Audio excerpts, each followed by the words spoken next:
एक बार पुनः स्वागत है आप सबका MIT क्लासेस में। और आज हम बायोलॉजी में बात करेंगे युग्मक जनन की जो दो क्रियाएं थीं, जेमिटोजेनेसिस की दो प्रोसेस थीं, स्पर्मेटोजेनेसिस यानी शुक्र जनन और ओजेनेसिस यानी अंडाणु जनन। क्या होती हैं, किस प्रकार होती हैं, कहाँ होती हैं, ये जानकारी हमने कल आपको दी थी। अब उसी क्रम में आगे बढ़ते हैं और इन दोनों क्रियाओं में यानी जो युग्मक जनन था, जेमिटोजेनेसिस प्रोसेस थी, क्रिया थी, उसके जो दो भाग थे, एक अंडाणु जनन और एक शुक्र जनन, उन दोनों क्रियाओं में क्या समानताएं होती हैं और क्या अंतर होते हैं। कभी कभी प्रश्न ये पूछा जाता है कि शुक्र जनन और अंडाणु जनन में अंतर स्पष्ट कीजिए, अंतर बताइए। और या फिर ये पूछा जाता है कि शुक्र जनन और अंडाणु जनन में क्या समानताएं होती हैं। तो आइए देखते हैं क्या समानताएं हैं और क्या दोनों में अंतर हैं। तो पुनः देख लेते हैं एक बार। देखिए, दो क्रियाएं थी, एक थी शुक्र जनन,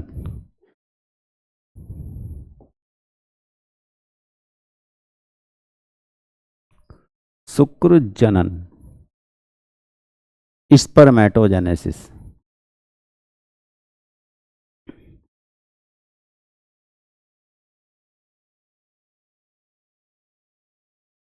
और दूसरी प्रोसेस, दूसरी क्रिया का नाम था अंडाणु जनन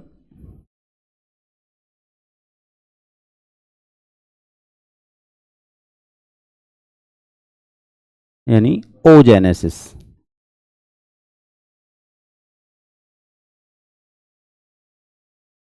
हमें इनमें क्या पढ़ना है, समानताएं यानी सिमिलरिटीज क्या हैं और अंतर यानी डिफरेंस क्या है, ये हमें इसका अध्ययन करना है। तो आइए पहले समानताओं की बात करते हैं। देखिए, शुक्रजनन प्रोसेस में क्या हुआ, शुक्रजनन क्रिया क्या है, इसमें वृषण की जर्म एपिथेलियम की कोशिका है जो 2n है। पहले ये क्या करेगी, इसने मल्टीप्लीकेशन किया है यानी गुणन किया है। गुणन का मतलब सूत्री विभाजन। ये सभी सेल्स जो हैं वो किस प्रकार की बनी है, 2n। इसके बाद इसने सर्टोली सेल से न्यूट्रिशन एब्जॉर्ब किया और अपने साइज को इनलार्ज कर लिया। फिर यहाँ इसने अर्धसूत्री विभाजन यानी मियोसिस की क्रिया हुई है। अर्धसूत्री फर्स्ट हुआ है, अर्धसूत्री सेकंड हुआ है, और उसके बाद अगुणित कोशिकाएं बनी हैं। और फिर प्रत्येक स्पर्मेटेड से, ये लास्ट में स्पर्मेटेड बनते हैं, इनसे निर्माण हुआ है स्पर्म का। तो इस प्रकार हमने कल आपको दिखाया था। ऐसे इधर देख लेते हैं, इधर क्या हुआ है, अंडाणु जनन में क्या हुआ है। अंडाणु जनन में ओवरी, अंडाशय की जर्म एपिथेलियम की 2n सेल, इसने भी पहले क्या किया, मल्टीप्लीकेशन यानी गुणन, अर्थात अपनी संख्या को बढ़ाया। किसके द्वारा, सूत्री विभाजन द्वारा। और जिस प्रकार की मदर सेल थी यानी 2n, उसी प्रकार की 2n सेल इससे निर्मित हुई है। ये डायग्राम हमने कल भी आपको बनवा दिया था, आज इसे बनाने की आवश्यकता नहीं है, केवल समझ लीजिए। यही इसने भी ग्रोथ की, और ग्रोथ करने के बाद जब यहाँ विभाजन हुआ तो एक एक्टिव सेल और एक बनी थी पोलर बॉडी। फिर फर्टिलाइजेशन के समय एक एक्टिव सेल जो n प्रकार की थी और एक बन गई पोलर बॉडी। यहाँ से बताया था कि कभी कभी क्या होता है, ये पोलर बॉडी भी आगे नई पोलर बॉडी बना लेती है। तो अब देखिए, दोनों क्रियाएं हमारे समक्ष हैं, हमारे सामने हैं। तो पहले हम इनमें समानताएं देखते हैं, समानताएं क्या हैं। देखिए, पहली समानता, दोनों ही क्रियाओं में बनने वाले युग्मक अर्थात जैमीट, इधर स्पर्म बने हैं और इधर ओव्यूम अंडाणु, तो दोनों ही क्रियाओं में बनने वाले जैमीट या युग्मक फर्टिलाइजेशन की प्रोसेस में भाग लेते हैं। पहली समानता क्या, दोनों क्रियाओं में बनने वाले युग्मक, दोनों क्रियाओं में बनने वाले जैमीट फर्टिलाइजेशन या निषेचन की क्रिया में भाग ले रहे हैं। दूसरी समानता क्या हो सकती है? दोनों ही प्रोसेस, दोनों ही क्रियाएं सेक्सुअल रिप्रोडक्शन अर्थात लैंगिक जनन की इकाइयों का निर्माण कर रही हैं। दोनों ही प्रोसेस, दोनों ही क्रियाएं सेक्सुअल रिप्रोडक्शन या लैंगिक जनन की यूनिट इकाइयों का निर्माण कर रही हैं। क्यों? क्योंकि स्पर्म भी सेक्सुअल रिप्रोडक्शन की यूनिट होती है और ओव्यूम भी सेक्सुअल रिप्रोडक्शन की यूनिट होती है, लैंगिक जनन की इकाई होती है। तीसरी समानता, दोनों ही क्रियाओं में मियोसिस अर्थात अर्धसूत्री विभाजन हुआ है। अर्धसूत्री विभाजन को न्यूनकारी विभाजन भी कहते हैं। तो दोनों ही क्रियाओं में क्या हुआ है? अर्धसूत्री विभाजन। अर्धसूत्री विभाजन का मतलब मदर सेल 2n होती है और डॉटर सेल n प्रकार की होती है। यानी द्विगुणित कोशिका से, डिप्लॉइड कोशिका से यदि हैप्लॉइड कोशिका का निर्माण होता है, अगुणित कोशिका का निर्माण होता है, तो उसे कहा जाता है अर्धसूत्री विभाजन या मियोसिस। और यहां दोनों स्थानों पर यही क्रिया हुई है, 2n सेल से n, 2n सेल से n। तो दोनों क्रियाओं में क्या हुआ? अर्धसूत्री विभाजन अर्थात मियोसिस की प्रोसेस हुई, मियोसिस की क्रिया हुई। नेक्स्ट सिमिलरिटी, फोर्थ समानता क्या है?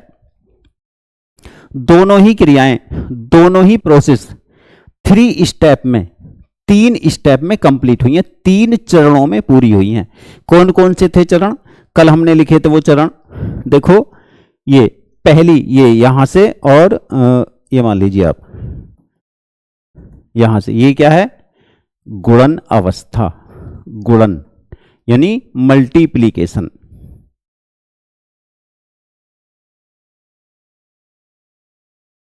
दोनों में है। ये स्टेज यहां से यहां तक, ये क्या किया है? सेल ने ग्रो, अपने साइज को इनलार्ज किया है, यानी यहां हुई है इनमें वृद्धि, ग्रोथ हुई है। तो इस पीरियड का, इस स्टेज का नाम होता है ग्रोथ या वृद्धि। दोनों क्रियाओं में है। और यहां से आगे क्या हुआ? विभाजन। तो इसे विभाजन अवस्था भी कहते हैं या फिर परिपक्वन अवस्था कहा था, परिपक्वन, मैच्यूरेशन। तो क्या समानता हुई यहां से? दोनों ही प्रोसेस में, दोनों ही क्रियाओं में 3 अवस्थाएं होती हैं, गुणन यानी मल्टीप्लीकेशन, वृद्धि यानी ग्रोथ, और परिपक्वन यानी मैच्यूरेशन। इसको विभाजन अवस्था भी कह सकते हैं। यह समानता हो गई। इसके अतिरिक्त और क्या समानता हो सकती है? जब दोनों ही क्रियाओं में अर्धसूत्री विभाजन हुआ है, न्यूनकारी विभाजन हुआ है, तो फिर दोनों ही क्रियाओं में क्रॉसिंग ओवर अर्थात जीन विनिमय भी हुआ होगा। जहां अर्धसूत्री विभाजन होता है वहां क्रोमोसोम आधे आधे बढ़ते हैं। कल बताए थे आपको, क्रोमोसोम का प्रत्येक पेयर, प्रत्येक जोड़ा खुलकर अलग होगा। एक इस सेल में चला जाएगा क्रोमोसोम, प्रत्येक पेयर का प्रत्येक जोड़े का, और एक इस सेल में, ये ऐसे हुआ ना, तो ये ऐसे। तो जहां समजात क्रोमोसोम्स जब अलग होते हैं तो उनके जो उनकी लैग होती है, उनकी भुजाएं होती हैं, उनके क्रोमेटिड छोटे छोटे टुकड़ों में टूटकर एक दूसरे पर आकर जुड़ जाते हैं। इस क्रिया को कहा था क्रॉसिंग ओवर, जिससे जीन का स्थान परिवर्तित होता है और कुछ आनुवांशिक भिन्नताएं उत्पन्न होती हैं। ये कैसी होती है, ये हम आगे पढ़ेंगे जैव विकास में, बायो इवोल्यूशन। यहां इतना समझ लीजिए कि दोनों ही क्रियाओं में अगर अर्धसूत्री विभाजन हुआ है तो दोनों ही क्रियाओं में क्रॉसिंग ओवर या जीन विनिमय की क्रिया भी अवश्य हुई होगी। यह हो गया हमारा अंतर शुक्र जनन और अंडाणु जनन में। क्या क्या अंतर थे? दोनों ही क्रियाओं में 3 अवस्थाएं होती हैं, दोनों ही क्रियाओं में लैंगिक जनन की इकाइयों का निर्माण होता है, दोनों ही क्रियाओं में अर्धसूत्री विभाजन हुआ है, दोनों ही क्रियाओं में क्रॉसिंग ओवर की क्रिया हुई है, और दोनों ही क्रियाओं में लैंगिक जनन के लिए यूनिट या इकाइयों का निर्माण हुआ है, सेक्सुअल रिप्रोडक्शन के लिए इकाइयों का या यूनिट का निर्माण हुआ है।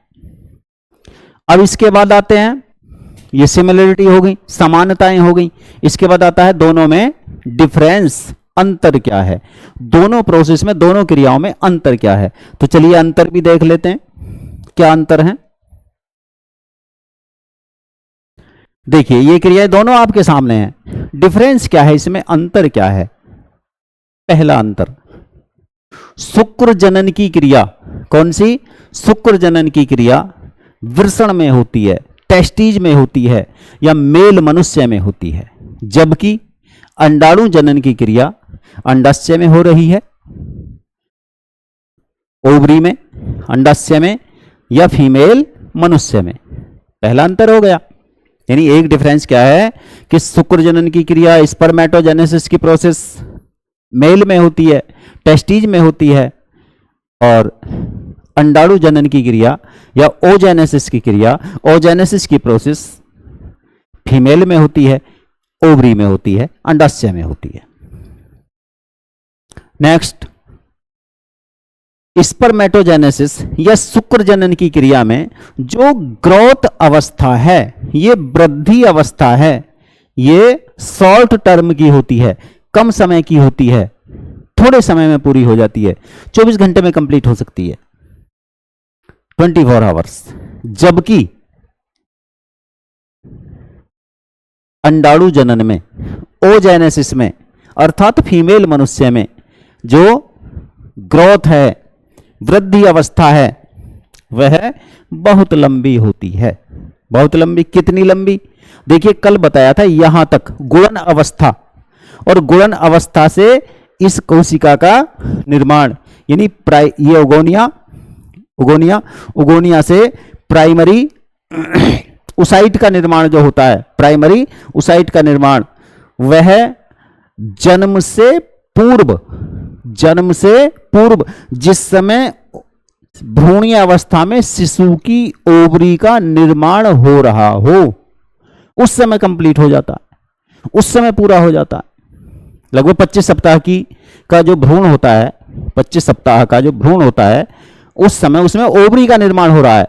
यानी यदि वो भ्रूण लड़की का है, कन्या का है, गर्ल का है, तो उसमें ओवरी का निर्माण हो रहा है बॉडी में। तो ये जो प्रोसेस है ये कब हो गई, जन्म से पहले। और ये प्रोसेस कब प्रारंभ हुई भाई, ये हुई प्रथम मेन्स्ट्रुअल साइकिल के समय, अर्थात जब प्यूबर्टी आई, यौवन आरंभ आया, युवा अवस्था प्रारंभ हुई, लगभग 12 से 14 वर्ष की आयु में यह प्रक्रिया प्रारंभ हो गई।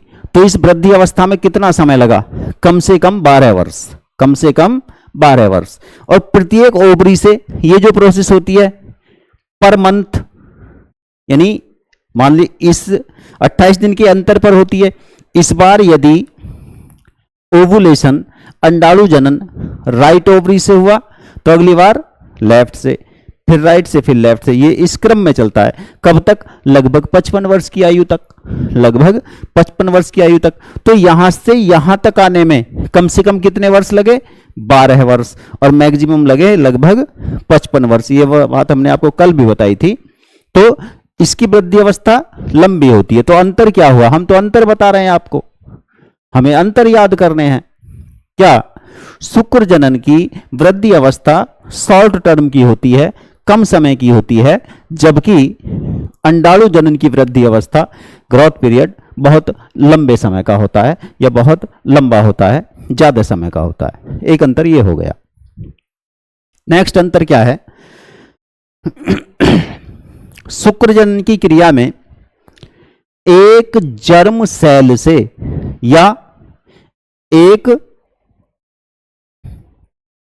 प्राइमरी स्पर्मेटोसाइट से 4 स्पर्म का निर्माण होता है। 4 स्पर्म निर्मित होते हैं। एक सेल में डिवीजन हुआ, कितने निर्मित हुए? 4। और इधर दो तो पोलर बॉडी बन गए।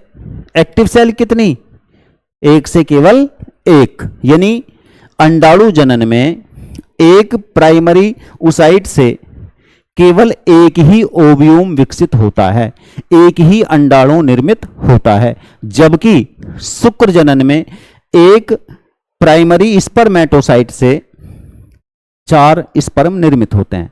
आसान शब्दों में कहा जाए तो शुक्र जनन की क्रिया में एक कोशिका से 4 शुक्राणु या 4 स्पर्म निर्मित होते हैं, और अंडाणु जनन की क्रिया में एक कोशिका से एक ही अंडाणु या एक ही ओव्यूम निर्मित होता है, बाकी बनते हैं निष्क्रिय पोलर बॉडी। ये अंतर हो गया एक। नेक्स्ट अंतर फिर यहीं से उठा लो। शुक्र जनन की क्रिया में कोई पोलर बॉडी निर्मित नहीं हुआ, नहीं है कोई पोलर बॉडी, या ध्रुवीय कोशिका हिंदी में पोलर बॉडी को कहते हैं, कोई भी निर्मित नहीं हुआ। जबकि अंडाणु जनन की क्रिया में कम से कम 2, एक ये फर्टिलाइजेशन के समय, या मैक्सिमम 3, क्योंकि कभी कभी ये थोड़ा सा एक्टिव रह जाता है और 2 पोलर बॉडी आगे विभाजन द्वारा ये बना लेता है। तो क्या शुक्र जनन की क्रिया में कोई पोलर बॉडी, कोई ध्रुवीय कोशिका निर्मित नहीं हुई, जबकि अंडाणु जनन में, ओजेनेसिस में, एक विभाजन में या एक कोशिका से 2 या कभी कभी या मैक्सिमम 3 ध्रुवीय कोशिका या पोलर बॉडी का निर्माण होता है या हो जाता है। ये अंतर होता है, ये एक अंतर हो गया। और आगे चलते हैं, और क्या अंतर हो सकता है? शुक्र जनन की क्रिया में बनने वाले युग्मक या जैमीट मूवेबल होते हैं, चल होते हैं, यानी ये चल सकते हैं। इनके पास ये फ्लैजेला है, पूंछ जैसी संरचना, कल डायग्राम बनाकर दिखाया था। पूंछ के ऊपर नेक भाग में माइटोकॉन्ड्रिया थे, माइटोकॉन्ड्रिया से एनर्जी प्रोड्यूस होगी और ये पूंछ से लहराकर, जैसे बैक्टीरिया मूवमेंट करता है, युगलिना गति करता है, इस प्रकार की गति करके ये ट्रांसफर हो सकते हैं, यानी चल सकते हैं। अर्थात कम शब्दों में कहें तो स्पर्म जो होते हैं, शुक्राणु जो होते हैं, जो शुक्र जनन में बने थे, वो चल होते हैं, मोटिल होते हैं, और ये ओव्यूम नॉन मोटिल या एचल होते हैं। तो अंतर क्या है?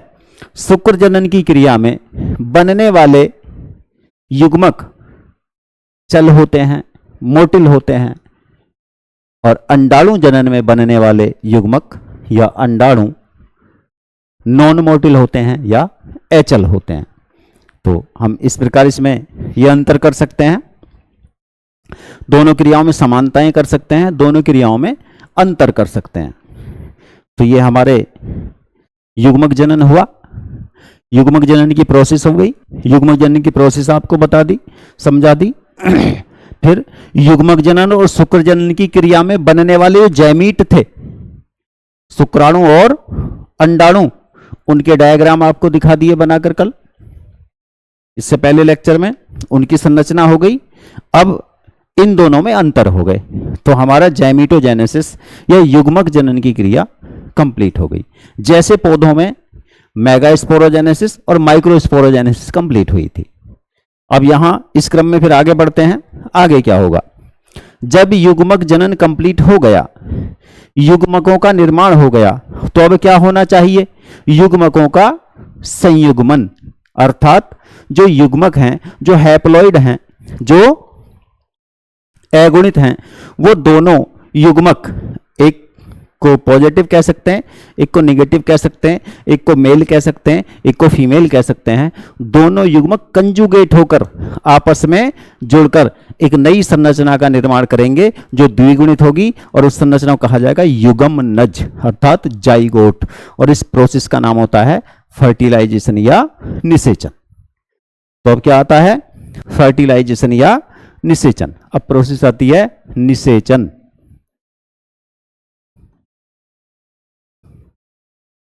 फर्टिलाइजेशन,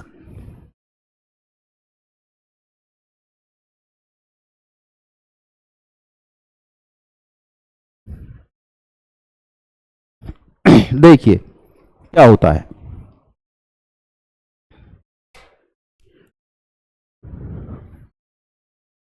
शुक्र जनन की क्रिया कहां हुई?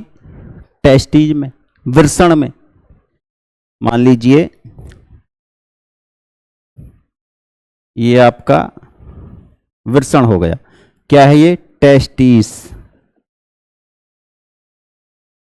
हिंदी में कहेंगे वृषण। ठीक। इसके यहां पर है अधिवृषण यानी एपिडिडाइमिस। एपिडिडाइमिस क्या है ये?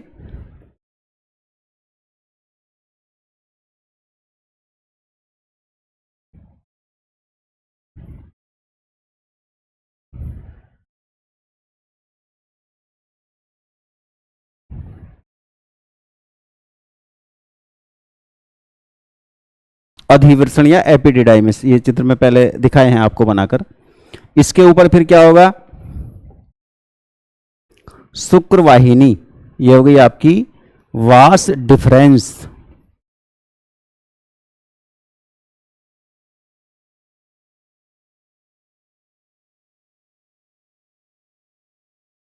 वास डिफरेंस से आगे मिलेगी क्या?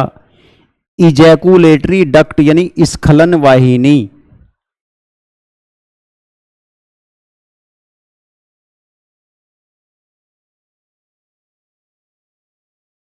इजैकुलेटरी डक्ट से आगे मिलेगा यूरेथ्रा। ये हो गया आपका यूरेथ्रा। और यूरेथ्रा के चारों ओर होता है ये जो पार्ट है ये पेनिस। ये यूरेथ्रा। ये अब क्या होगा? ये जो स्पर्म है टेस्टिज में निर्मित हुए और यहां से निकलकर इस एपिडिडाइमिस में यानी शुक्राणु एपिडिडाइमिस में कुछ समय के लिए संचित हो गए ताकि यहां ये मैच्योर हो सके, परिपक्व हो सके। उसके बाद ये यहां से आए और यहां कुछ समय के लिए संचित हुए। उसके बाद ये वास डिफरेंस से होते हुए कहां पहुंच गए? इजैकुलेटरी डक्ट में। इजैकुलेटरी डक्ट में। इजैकुलेटरी डक्ट और वास डिफरेंस से पहले इसमें आकर कुछ पदार्थ मिले। कौन कौन से? देखिए, एक तो था यहां पर सेमाइनल वेसाइकल यानी शुक्राशय, उसमें से एक लिक्विड आया और किस में मिल गया? स्पर्म के साथ मिक्स हो गया। यहीं पर एक थी Balbo urethral gland. Balbo urethral gland, इसमें से भी एक लिक्विड निकला और आकर स्पर्म में मिक्स हो गया, मिल गया। और इसी के साथ साथ यहां पर थी एक प्रोस्टेट, लिखा था कल, प्रोस्टेट ग्लैंड। इससे भी एक लिक्विड आया व्हाइट कलर का और इसमें मिल गया। अब ये जो यहां मिक्सअप था, ये मिक्सचर जो था, इस मिक्सचर में क्या क्या है? स्पर्म यानी शुक्राणु प्लस शुक्राशय द्रव जो शुक्राशय से आया, सेमाइनल वेसाइकल से आया, प्लस ये कौन सी ग्रंथि? Balbo urethral. बाल्बो यूरेथ्रल द्रव और प्लस है ये थी प्रोस्टेट, प्रोस्टेट द्रव। ये सभी मिक्स होकर एक गाढ़ा माध्यम बनाते हैं। कैसा? श्यान। कैसा माध्यम बनाते हैं? एक श्यान माध्यम, एक गाढ़ा माध्यम, श्यान या कंसंट्रेट मीडियम जो होता है व्हाइट कलर का। क्या है उसमें? स्पर्म, शुक्राशय द्रव। और शुक्राशय द्रव में क्या? सुक्रोज शर्करा, कल बताए थे आपको। इसमें होती है सुक्रोज नहीं, सॉरी, फ्रक्टोज शर्करा। Fructose, prostaglandins, prostaglandins, protein, enzyme, calcium. क्या क्या हुआ?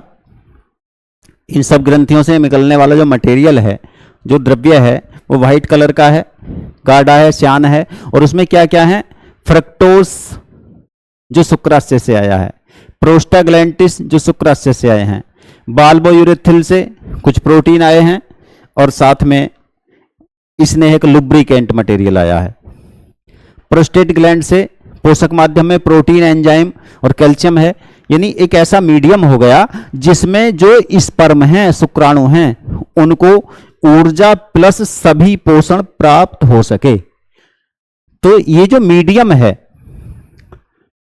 जिसमें स्पर्म के साथ साथ ये सभी पदार्थ हैं, उसको कहते हैं सीमेन। तो कहां हो गया ये? यहां निर्मित हो गया। अब ये स्पर्म इस सीमेन के साथ, यानी इस द्रव्य के साथ यहां से होते हुए इजैकुलेशन द्वारा या स्खलन द्वारा यूरेथ्रा से बाहर आ जाते हैं, बाहर निकल जाते हैं। ये यहां से एंटर करते हैं वेजाइना में। यहां से एंटर करेंगे, ये हो गई वेजाइना।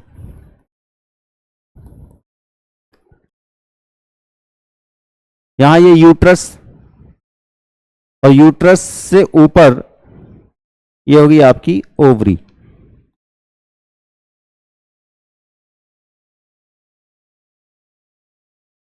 एक तरफ का ही दिखा रहे हैं, ये अंडाशय या ओवरी।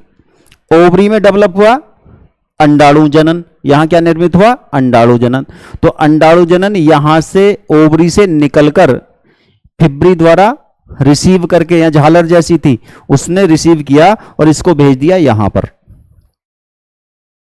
फैलोपियन ट्यूब में। अब फैलोपियन ट्यूब में कौन पहुंचा? अंडाणु। और इधर से कोपुलेशन के माध्यम से, पेनिट्रेशन के माध्यम से स्पर्म यहां से होते हुए वेजाइना, यूट्रस से होते हुए, और कहां आ गए? ओबियम के संपर्क में। यहां आकर फैलोपियन ट्यूब में, इस ट्यूब का नाम याद रखना, कई बार ये पूछता है कि मनुष्य में फर्टिलाइजेशन की प्रोसेस कहां होती है, निषेचन की क्रिया कहां होती है? तो इस ट्यूब में होती है, जो अंडवाहिनी ओविडक्ट का एक भाग है। ओविडक्ट का अंडवाहिनी का एक भाग है। क्या नाम है इसका? Fallopian tube.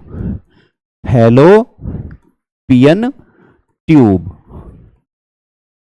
यहां पर होती है। ये नाम याद रखना अवश्य, यही प्रश्न कई बार आता है।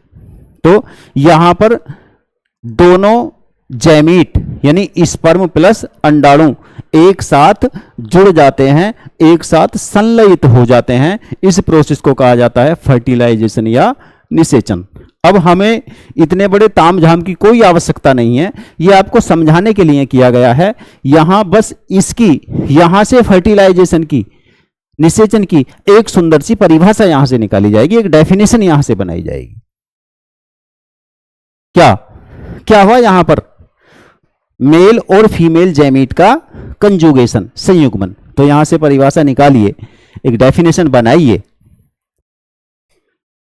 सेक्सुअल रिप्रोडक्शन में या लैंगिक जनन की प्रक्रिया में होने वाली वह क्रिया, लैंगिक जनन में, लैंगिक जनन के दौरान होने वाली वह क्रिया जिसमें शुक्राणु तथा अंडाणु संलयित होकर युग्मनज का निर्माण करते हैं, निषेचन कहलाती है।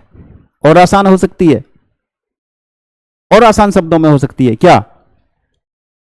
लैंगिक जनन में होने वाली वह क्रिया जिसमें नर व मादा युग्मक संलयित होकर युग्मनज का निर्माण करते हैं, फर्टिलाइजेशन या निषेचन कहलाती है।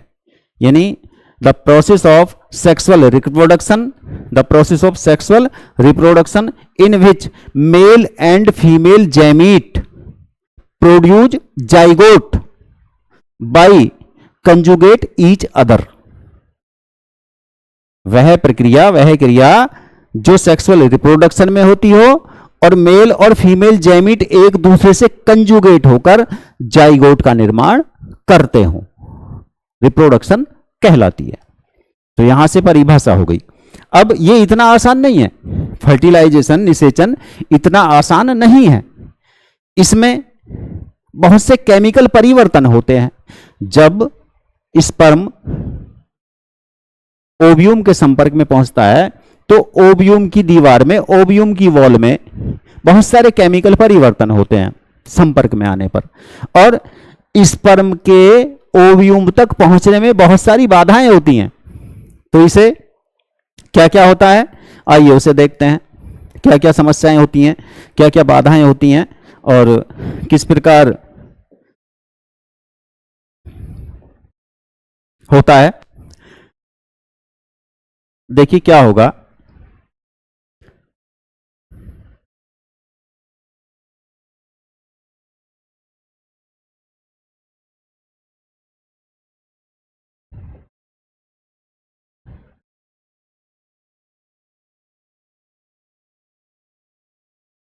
ये हो गई आपकी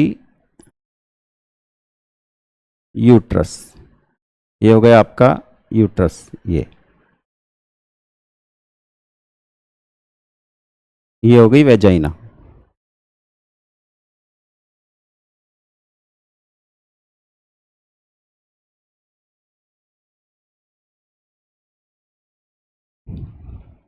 यहां पर एक ओवरी ये हो गई, एक ओवरी ये हो गई, ये मानिए। तो यहां से ये ऐसे आएगी फैलोपियन ट्यूब, यूट्रस के बाद ये क्या, फैलोपियन ट्यूब, ऐसे इस प्रकार, ऐसी तो आएगी ना, ये यूट्रस हो गया।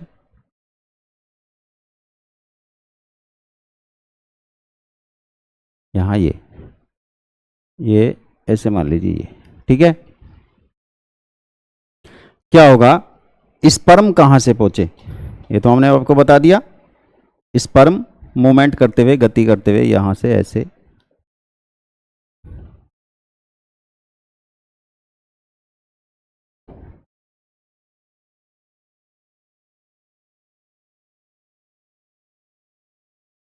देखिए, ये हो गई यूट्रस की एंडोमेटीरियम, आंतरिक दीवार, ये कल बताई थी नहीं, ये हो गई एंडोमेटीरियम, ये यहां तक, ये सर्विक्स, ये क्या है, सर्विक्स, यूट्रस या गर्भाशय, ये कल के डायग्राम में लिखा हुआ आपका, बना हुआ है, सर्विक्स या गर्भाशय। होता क्या है, जो स्पर्म होते हैं वो यहां रिलीज किए जाते हैं, यहां पर। अब यहां से ये, यहां इस प्लग को खोलकर अंदर एंटर करेंगे और यहां से होते हुए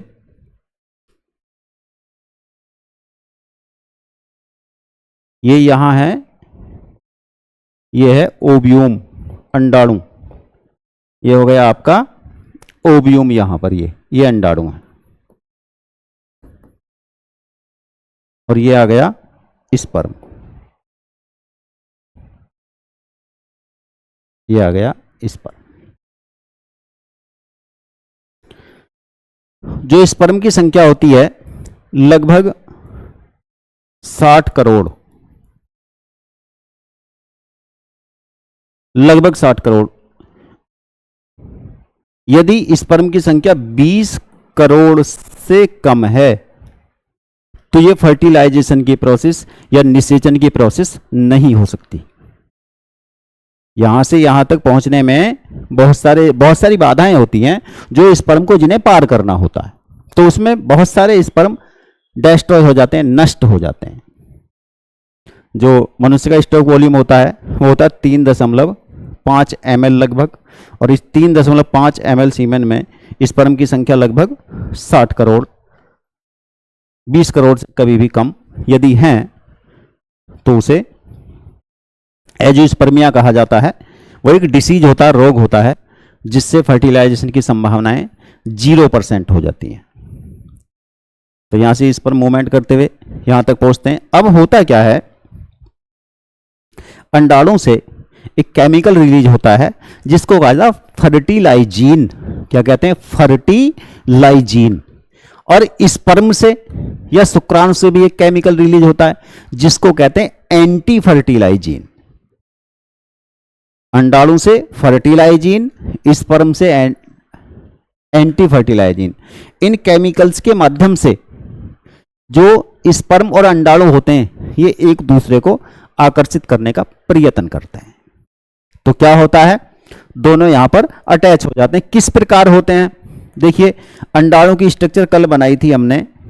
अंडाणु में एक ये था जो इंटरनल लेयर थी, आंतरिक लेयर थी, क्या नाम था इसका, जोना पैलिसुडा। क्या नाम था इसका, जोना पैलिसुडा होता भाई, जोना पैलिसुडा। जोना पैलिसुडा के अंदर विटालाइन मेम्ब्रेन होती है, पतली सी झिल्ली, विटालाइन मेम्ब्रेन यानी पीतक झिल्ली, जो न्यूट्रिशन के लिए होती है, पोषण के लिए होती है। और इस जोना पैलिसुडा के बाहर की ओर, किसके बाहर, जोना पैलिसुडा के बाहर की ओर कोशिकाओं का ग्रुप होता है। ये कल भी बताया था, जिसको कहते हैं कोरोना रेडिएटा। क्या कहते हैं इसको, कोरोना रेडिएटा। इसको कहते हैं कोरोना रेडिएटा। ये कोशिकाओं का समूह है, ग्रुप है। इसमें ये न्यूक्लियस होगा अंडाणु। अब इसके संपर्क में बहुत सारे स्पर्म आएंगे, बहुत सारे स्पर्म, ये ऐसे यहां चिपक जाएंगे, बहुत सारे स्पर्म, करोड़ों की संख्या में। भाई 60 करोड़ थे ना, तो उसमें से कुछ तो मार्ग में नष्ट हो गए अम्लीयता के कारण, या यहां ऑक्सीजन की कमी, प्रेशर, दाब के कारण बहुत सारे क्या हो गए, नष्ट हो गए, समाप्त हो गए, डिस्ट्रॉय हो गए। लेकिन फिर भी करोड़ों की संख्या में यहां पहुंच गए। तो उसमें से बहुत सारे स्पर्म यहां आकर इस पर क्या हो जाएंगे, चिपक जाएंगे, इसके साथ जुड़ जाएंगे या इसके साथ अटैच हो जाएंगे। किसके साथ, अंडाणु की बाह्य भित्ति के साथ। क्या नाम है बाह्य भित्ति का, कोरोना रेडिएटा। बस कम से कम बाहर की याद रख लेना, कोरोना रेडिएटा। कोरोना रेडिएटा के साथ ये अटैच हो गए, जुड़ गए, चिपक गए। अब जो स्पर्म था, कल उसका चित्र बनाया था हमने, बनाया था। इसमें यहां एक स्ट्रक्चर बनाई थी ऊपर, ऐसा कैप जैसा बनाकर दिखाया था। क्या नाम था उसका, एक्रोसोम। एक्रोसोम। अब ये एक्रोसोम यहां पर कार्य करेगा। एक्रोसोम बना है गाल्जी बॉडी से, और गाल्जी बॉडी में होते हैं हाइड्रोलाइटिक एंजाइम, यानी ऐसे एंजाइम जो जल अपघटन कर दें या किसी कोशिका की लेयर को, दीवार को गला दें। जो स्नेक का पॉइजन होता है ना, सांप का जहर होता है, उसमें भी तो यही एंजाइम होते हैं, इसी प्रकार के, मतलब इसी फैमिली के, इसी कुल के। तभी तो वो टिश्यू को डैमेज कर देते हैं, व्यक्ति मर जाता है। वो आपने फर्स्ट ईयर में पढ़ा होगा, स्नेक के पॉइजन के बारे में फर्स्ट ईयर में है, कक्षा 11 में है। कुल मिला के ये मानिए कि इसमें स्पेशल प्रकार की प्रोटीन एंजाइम होते हैं जो हाइड्रोलाइटिक होते हैं, जल अपघटनी होते हैं, और उनमें मुख्य होता है, नाम बताया था कल उसका, क्या था, हाल्यूरिनिडेज। क्या नाम था, हाल्यूरिनिडेज। याद रखा करो, हाल्यूरिनिडेज।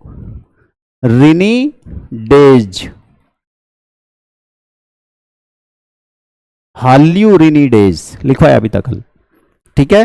तो क्या होगा, ये जो एक्रोसोम है ये फटेगा और इससे कौन सा एंजाइम निकला, हाल्यूरिनिडेज एंजाइम निकला, और उसने ये जो कोरोना रेडिएटा थी, कोरोना रेडिएटा थी, इसकी सेल्स को यहां से हटा दिया। क्या किया, इसकी सेल्स को यहां से क्या कर दिया, हटा दिया। लो भैया, हट गई, ठीक है। अब जो स्पर्म है वो यहां तक एंटर हो गया, उसको क्या मिल गया, मार्ग मिल गया भाई। मार्ग किसने दे दिया, उसके पास जो ये वेपन था, ये हथियार था, क्या नाम था इसका, एक्रोसोम। एक्रोसोम के एंजाइम ने उसको मार्ग दे दिया। अब आगे क्या होगा, अब ये जो है ये कौन थी, जोना पैलिसुडा। जैसे ही ये इसके संपर्क में आएगा स्पर्म, तो जोना पैलिसुडा एक्टिव हो जाएगी, सक्रिय हो जाएगी, और इसमें कुछ ऐसे केमिकल परिवर्तन होंगे कि ये लेयर, ये परत इस स्पर्म के अतिरिक्त, जिसके एक्रोसोम ने उसको तोड़ा है, टच किया है, उसके अतिरिक्त बाकी स्पर्म के लिए अभेद्य हो जाएगी। ये बाकी स्पर्म इसको भेद नहीं पाएंगे, बाकी स्पर्म इसको तोड़ नहीं पाएंगे। स्पर्म, अब ये स्पर्म क्या करेगा, ये स्पर्म यहां से खुल गया,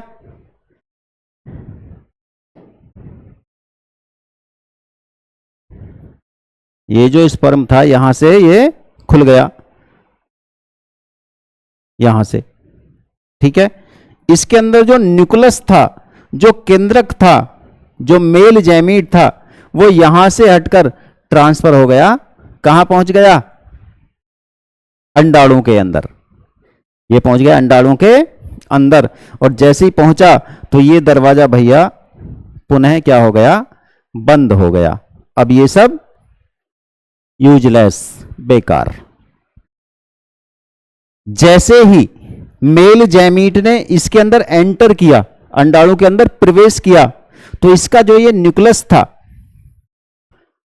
इसका जो ये केंद्रक था, इसने कर लिया भैया अर्धसूत्री सेकंड कंप्लीट। चित्र बनाए थे ना इस प्रकार से अंडाणु जनन में, एक कोशिका बड़ी एक छोटी, और फिर आगे भी एक बड़ी एक छोटी। तो ये जो प्रोसेस है, उटाइड जो बनेगा, उटाइड, अब यहां उटाइड बनेगा।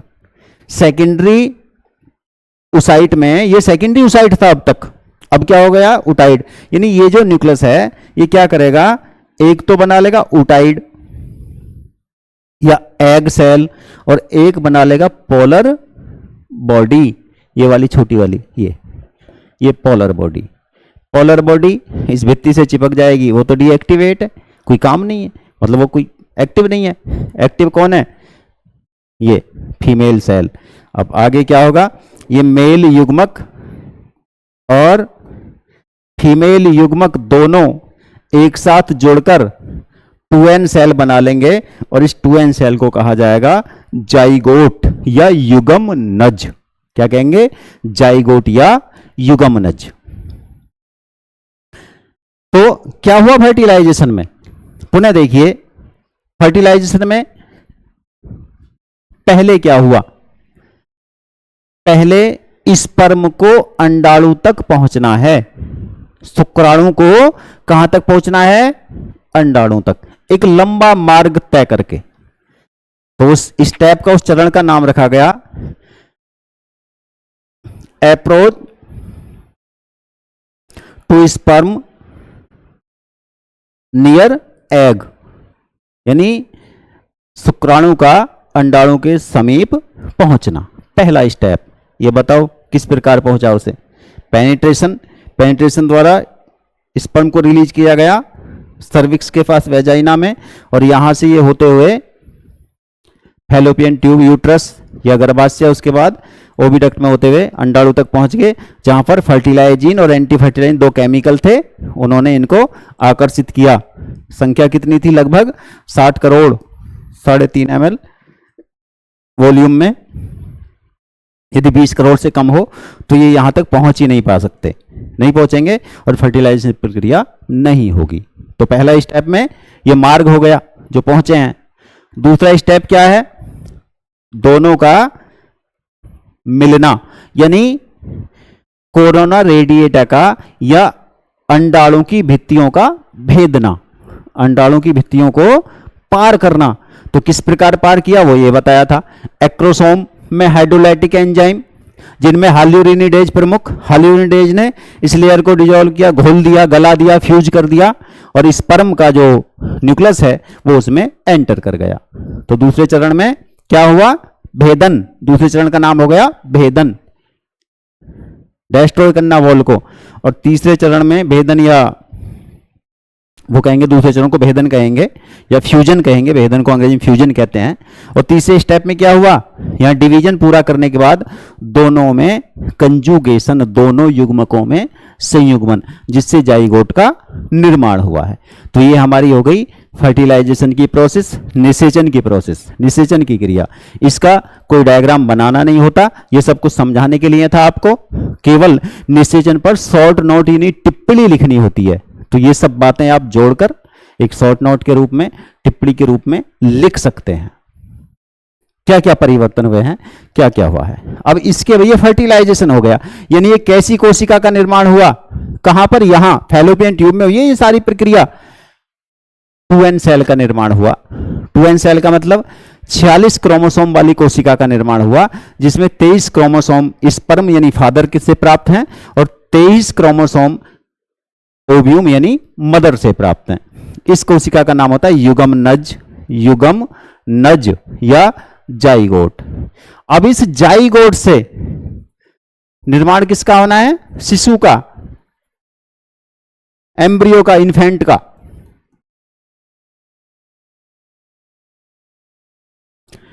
युग्मनज से शिशु निर्माण की जो प्रक्रिया होती है उसको कहा जाता है भ्रूणीय परिवर्धन, एम्ब्रियोनिक डेवलपमेंट।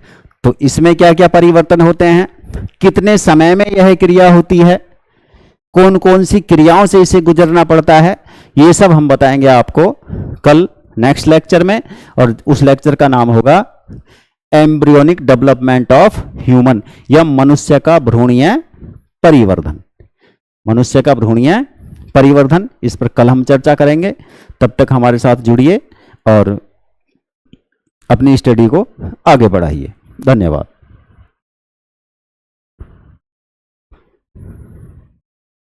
हो गया पूरा? हाँ।